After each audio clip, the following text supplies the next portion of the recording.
कि prime minister की तरफ से इस वक्त पूरे मुल्क में और जम्मू कश्मीर में PMAY में एक स्कीम है जिसे ये कहते हैं कि land to landless and home to homeless.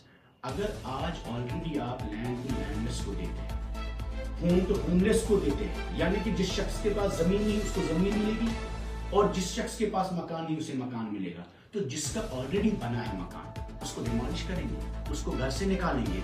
उस चीज को बचाने के लिए जब PDP की तरफ से बिल आया उसको चेक कर दिया गया है। हमने कोशिश की सरकार से पूछने की, क्या ये लीज बिल पे गरीब लोग आ सकते हैं, पहाड़ी आ सकते हैं, बकरवाल आ सकते हैं, गुजर आ सकते हैं, वो लोग जो फॉरेस्ट लैंड में आ सकते हैं, क्या यही रेट्स अमीर और गरीब के लिए बराबर होती? इसका जवाब आज तक हमें नहीं मिल रहा है। मुसलसल हमने कोशिश की, डेली वेजर्स का जो मसला था, करीब 1 लाख लोग, daily wagers, casual labours, need based या कॉन्ट्रैक्चुअल एम्प्लॉइज की सिचुएशन में 24 यही लोग हैं कैजुअल लेबर, नीड बेस्ड, जो आपकी हर PHE सर्विस, एसेंशियल सर्विस को चलाते हैं। हालांकि सड़कें हो, कोई भी ऐसी चीज हो जहाँ एसेंशियल सर्विस का काम होता है, 1 लाख लोग यही मुलाजिम हैं जो दिन रात हमारे एसेंशियल सर्विसेज को कंटिन्यू कराते हैं।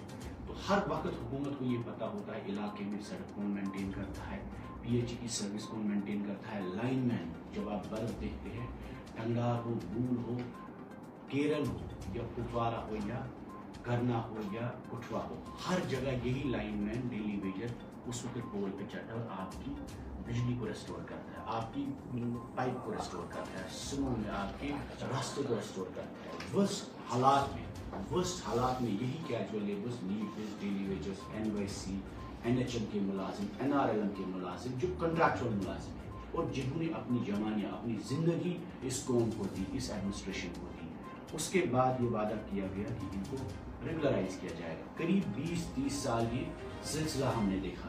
पहली बार जब डेली वेजर्स को एक्नॉलेज किया गया वो 2018 में था, जब महबूब जी की सरकार थी और एक बायोमेट्रिक प्रोसेस उस वक्त शुरू किया गया। उस बायोमेट्रिक्स में 70,000 कैजुअल लेबर, डेली वेजर और नीड बेस्ड लोगों को आइडेंटिफाई किया गया जो कॉन्ट्रैक्चुअल एम्प्लॉयज थे या नीड बेस्ड लेवल पे सरकार का मदद करते थे। उसके बाद SRO 520 आया। SRO 520 उस वक्त की कैबिनेट में महबूबा जी जब चीफ मिनिस्टर थी, उन्होंने पास किया और कहा कि अब सारे डेली वेजर्स रेगुलराइज हुए पॉलिसी के तहत। ये पहली बार हमने एक फैसला देखा जिसमें ये माना गया कि डेली वेजर्स का मुद्दा रेगुलराइजेशन के लिए प्रोसेस में डाला गया, रेगुलराइज किया गया और लोगों को आइडेंटिफाई किया गया। गवर्नर्स रूल आया, उस ऑर्डर को इन एबियंस रखा गया। उसके बाद आज पहली बार जब पॉपुलर सरकार हमें आई, पॉपुलर सरकार ने भी वादा किया इलेक्शन में उमर अब्दुल्ला साहब ने कि हम डेली वेजर्स को रेगुलराइज करेंगे, हम इन लोगों को रोजगार भी देंगे और अपना हक भी देंगे। हमने मुसलसल ये मुद्दा उठाया। मैनिफेस्टो के बाद ये असेंबली के पहले सेशन में उठा। हमें लगा जल्दी है, 1 साल नहीं हुआ है, let us give time to this government because it was in transition, in infancy. आज दूसरा असेंबली सेशन जब आया तो बजट सेशन में हमने डेली वेजर्स का तनख्वाह या रेगुलराइजेशन का प्रोग्राम नहीं देखा। उसके बाद मुसलसल इस मुद्दे को डिले करती गई सरकार। हमने इस मुद्दे को बार बार उठाया। PDP की तरफ से एक डेली वेजेस रेगुलराइजेशन बिल हमने प्रेजेंट किया। करीब आज 18 महीनों के बाद वो बिल हाउस में उठा। हाउस में उठने के बाद हमने टाइम मांगा और हमें 2 मिनट दिए गए बात करने के लिए। हमने 2 मिनट का ही वक्त मांगा और कहा कि मसला डेली वेजेस का रेगुलराइजेशन का नहीं, मसला ह्यूमन डिग्निटी का है, मसला इनकी फैमिलीज का है। 1 लाख लोग अपने घर जाते हैं और 20 साल के बाद उन्हें बोलते हैं हम आपको जानते ही नहीं है। उन्हें घर वाले भी सवाल करते हैं, उन्हें सरकार भी सवाल करती है। तो ये सिलसिला कब तक जारी रहेगा? क्या सरकार के पास कोई जामिया पॉलिसी है? वहां से बताया गया कि गवर्नमेंट इनको रेगुलराइज करेगी। हमने टाइम बाउंड रेगुलराइजेशन मांगा। क्या सरकार इस साल में 1 lakh daily wagers, casual labours, need base को रेगुलराइज करेगी या नहीं? ये सवाल हमने उमर साहब से पूछा, स्पीकर साहब से पूछा और जम्मू कश्मीर की कैबिनेट से पूछा कि कितना समय लगेगा 1 लाख लोगों को रेगुलराइज करने में, क्योंकि बायोमेट्रिक का प्रोसेस ऑलरेडी हुआ है महबूबा जी की सरकार में।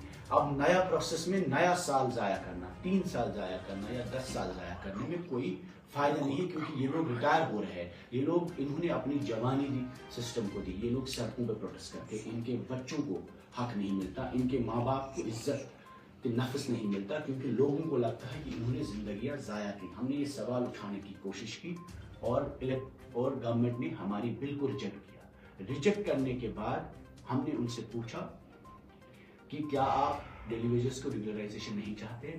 انہوں نے 50 MLA نے مل کے اس بل کے خلاف ووٹ ڈالا. اس کے بعد مسلسل ہم نے بات کی کہ آپ تو کہتے 50,000 کروڑ ہمارے پاس بجٹ ہے, آپ کی بجٹ کا ایکسپینڈچر 15% ہوا ہے.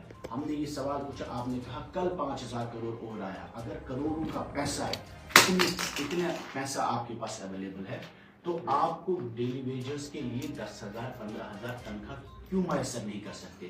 اتنا ہی نہیں, اگر آپ ڈیلی ویجز کو ریگولرائزیشن میں ٹائم لگاتے ہیں, کیا منیمم ویج ایکٹ جو حکومت پورے ملک میں اپلیکیبل کر رہی ہے, جو منیمم ویج ایکٹ آپ نے پرائیویٹ سیکٹر میں لگایا ہے, کیا منیمم ویج ایکٹ آپ پہ لاگو نہیں ہوتا, جس کے حساب سے ایک ڈیلی ویجز کو 28,000 روپیہ تنخواہ مل سکتی ہے؟ مجھے بتائیے, اگر آپ کے گھر میں کوئی بندہ کام کرتا ہے تو منیمم ویج ایکٹ کے حساب سے کرتا ہے. اگر یہی کام جو ڈیلی ویجر آپ کے گھر میں کام کرتا ہے وہ 28,000 روپیہ پر مہینے کماتا ہے, تو سرکار میں وہ 2,800 روپیہ کیوں حاصل کرے؟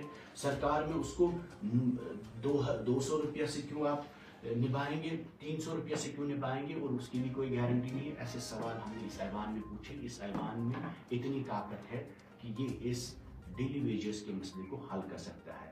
ہم سبھی لوگ بڑے بڑے مسئلوں کی بات کرتے ہیں, ہر MLA نے تقریر کی, ہر MLA نے بات کی, کہا daily wages daily wages daily wages, لیکن تقریروں سے مسئلہ حل نہیں ہوگا. جب بل کی ووٹنگ ہوئی, BJP نے بھی اس کی مخالفت کی اور ووٹ نہیں ڈالا ڈیلی ویجز کے حق میں. کانگریس کی طرف سے بھی کوئی MLA نہیں اٹھا ہمارے حق میں, اور نیشنل کانفرنس کے 50 MLA نے اس بل کے خلاف ووٹ ڈالا. یعنی کہ ثابت ہوتا ہے کہ نیت اسمبلی میں جتنے بھی MLA ہیں ان کی اس مسئلے کو لے کر نیت کیا ہے.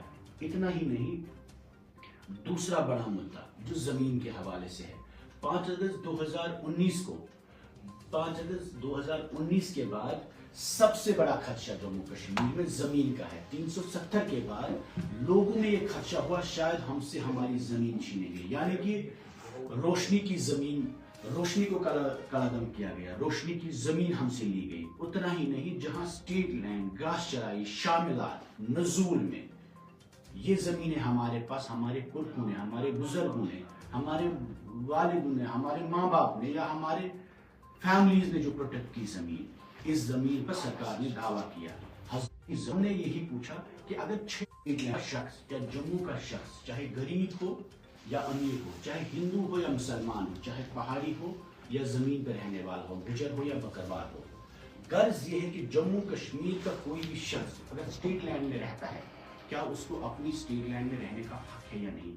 ہم نے بل کی کہ جموں کشمیر کے ہر شخص, چاہے وہ فارسٹ لینڈ میں, اسٹیٹ لینڈ میں, پہاڑی زمین پہ یا پلین میں, جموں ہو یا مسلمان ہو, ہندو ہو یا مسلم ہو, جموں ہو یا کشمیر ہو, ان لوگوں کو اپنی زمین پر مالکانہ حقوق ملے, صرف اس زمین پہ جتنے میں اس کا گھر ہے. یعنی کہ غرض یہ ہے کہ 10 مرلے میں, 15 مرلے میں, 4 مرلے میں, 2 مرلے میں عام غریب انسان گھاس چرائی میں اپنا مکان بناتا ہے. ہم نے کہا اس زمین کو ریگولرائز کریے, اسے آپ مالکانہ حقوق دیجیے. سرکار نے وعدہ کیا الیکشن میں ہم ان کو مالکانہ حقوق دیں گے. اس کے بعد حکومت میں بھی بولا ہم مالکانہ حقوق دیں گے. اس کے بعد جب ہم نے اسمبلی میں بل پیش کی تو انہوں نے ووٹ خلاف کیا پیپلز ڈیموکریٹک پارٹی کے بل کے حوالے سے. انہوں نے کہا یہ لینڈ گریبرز ہے, یہ وہ لوگ ہیں جن کے لیے آج تک جن کے پاس اپنی زمین ہی نہیں ہے. 10 مرلہ زمین جس شخص کو نہیں ہے, کیا اس کو لینڈ گریبر کہہ سکتے ہیں؟ اس کا مطلب یہ ہے کہ اگر جموں کشمیر کی عوام اس زمین پہ نہ رہے تو لوگ لینڈ لیس ہو جائیں گے, ہوم لیس ہو جائیں گے, سڑکوں پہ رہیں گے. جموں کشمیر ایسی واحد ریاست ہے جہاں کوئی بھی شخص سڑک پہ شام کو نہیں سکتا, کیونکہ سرکار نے اجازت دی تھی ان لوگوں کو اسٹیٹ لینڈ میں رہنے کی. اس کے بعد اب جب ہم JCB راج, بلڈوزر راج پورے ملک میں دیکھتے ہیں کہ مسلمانوں کے خلاف چلتا ہے یا مائنورٹیز کے خلاف چلتا ہے, اس چیز کو بچانے کے لیے کہ جموں کشمیر کے لوگوں کو بلڈوزر کا سامنا نہ کرنا پڑے, پیپلز ڈیموکریٹک پارٹی کی طرف سے ایک اینٹی بلڈوزر بل آیا. یہی بل جس میں ہم نے کہا regulation of state land, public land to the people who are living there, which means کہ جو لوگ سر گھاس چرائی میں رہتے ہیں ان کو مالکانہ حقوق ملیں گے. سرکار نے 50 MLA لگا کر ہماری بل کے خلاف ووٹ آؤٹ کیا. اتنا ہی نہیں, انہوں نے کہا کہ یہ لینڈ گریبرز سے کون, غریب لوگ. اور BJP ایز این اپوزیشن جس کے 3 MLA ہیں, انہوں نے بھی سرکار کا ہی سپورٹ کیا. BJP نے کہا یہ لینڈ جہاد ہے, नेशनल कॉन्फ्रेंस ने कहा ये लैंड ग्रैबर्स है, तनवीर सादिक जो उनके तर्जुमान है उन्होंने कहा ये लैंड ग्रैबर्स है और हमारे रिश्तेदार हैं, हमने अपने रिश्तेदारों के लिए ये बिल लाया। उमर अब्दुल्ला साहब ने कहा कि it will open flood gates, यानी कि इससे पूरा एक सैलाब आ जाएगा क्योंकि गरीब लोग सरकारी जमीन पर कब्जा करेंगे। और बीजेपी के लीडरों ने कहा कि ये जी जिहाद है और लैंड जिहाद है, मुसलमानों को स्टेट लैंड में मिल्कियत हुकूक मिलेंगे। इस तरीके में पीडीपी की बिल को रिजेक्ट कर दिया गया। आज इस असेंबली सेशन में हमने देखा एक और बिल नेशनल कॉन्फ्रेंस की तरफ से आया, तनवीर सादिक की तरफ से, Jammu Kashmir land grants bill के नाम से, जिस बिल का मकसद ये था कि जम्मू कश्मीर के जो लैंड ग्रांट्स रूल थे उनको अमेंड किया जाए, उनको चेंज किया जाए। उसका मतलब क्या है कि जिस शख्स ने जम्मू कश्मीर में लीज पे जमीन ली है या कब्जे में जमीन ली है उनको रेगुलराइज किया जाएगा। अब इसमें और हमारी बिल में क्या फर्क है?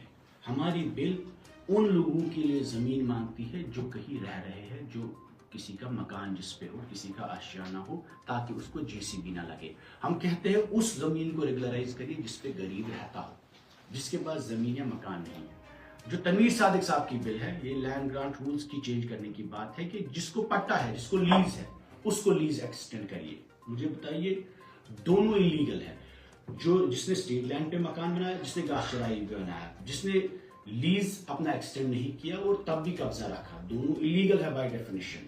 दोनों को हक मिलना चाहिए। हम भी इस फेवर में हैं कि होटल अगर किसी का कहीं बना है उसको हक मिलना चाहिए। लेकिन हम ये कहते हैं जहां आप नीडोज होटल के लिए एक बिल ला रहे हैं, श्रीनगर के मेन लाल चौक में 300 कनाल नीडोज ने कब्जा किया।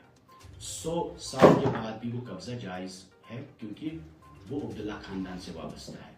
इसी तरीके में गुलमर्ग में 100 कनाल जमीन पर नीडोज होटल का एक होटल था जिसका कोई परमिशन नहीं था। हम बोलते उनसे मत छीनिए, उनको भी हक है होटल चलाने का, उनके पास कागज नहीं है तब भी उनको हक है। गुफकार रोड पे अगर उमर अब्दुल्ला साहब की फैमिली रहती है, उनका भी लीज खत्म होने को है जून में, इसलिए ये बिल लाई गई। हम कहते हैं उन्हें भी लीज दीजिए आप, लेकिन उसके साथ साथ जिस कंडीशन पे लीज उमर अब्दुल्ला साहब की फैमिली को मिलता है उस पर रजौरी के गुजर को भी मिले, कश्मीर के आम इंसान को मिले, जम्मू के डोगरा को भी मिले और चिनाब के पहाड़ी भाई को भी मिले। हमारा गर्ज ये है कि लीज की कंडीशंस अमीर और गरीब की सेम होनी चाहिए। और अगर मकान रेगुलराइज होगा, होटल रेगुलराइज होगा, तो गरीब की दुकान भी रेगुलराइज होनी चाहिए, गरीब का मकान भी रेगुलराइज होना चाहिए। हम किसी की मुखालफत नहीं करते। हमारा मकसद ये है कि जिस बिल को आपने टेबल किया, इस बिल में आप गरीब का घर भी, आशियाना भी, उनका मकान और दुकान भी डालिए। अगर नीडोज की 200 कनाल इलीगल जमीन रेगुलराइज की जा सकती है, जिसका लीज श्रीनगर में 200 कनाल होके भी 2000 रुपया नहीं होता, ऐसा कैसे हो सकता है कि एक गरीब अगर 1 कनाल या 10 मरले का लीज मांगता है, आप लाखों चार्ज करते हैं और कहते हैं ये इलीगल है। और यही अमीर शख्स अगर लाल चौक में, श्रीनगर में, जम्मू सिटी में करोड़ों की जमीन पर कब्जा करता है, तो आप कहते हैं कि ये रेगुलराइज कर सकते हो और कौड़ी के दाम पे 100 रुपए पर, 100 रुपए पे गुफकार रोड की जमीन का लीज 100 रुपया कैसा हो सकता है? ये सवाल पूछने का हक हर किसी को है जम्मू कश्मीर में। गुलमर्ग की जमीन की वैल्यू 100 रुपए अगर है तो रजौरी, पुंछ के गुज्जर, पहाड़ी, बकरवाल को ये रेट क्यों नहीं मिलता? श्रीनगर में जो स्टेट लाइन में लोग रहते हैं 70%, उनको ये रेट क्यों नहीं मिलता जो अमीर को मिलता है? हमारी ये सवाल हमने सरकार से अपील की कि आप हमारी अर्ज सुनिए, हमारी बिल्स को कंसिडर करिए। ये एक स्टेज था, बिल पास नहीं होनी थी, कानून अभी बनने वाला नहीं था।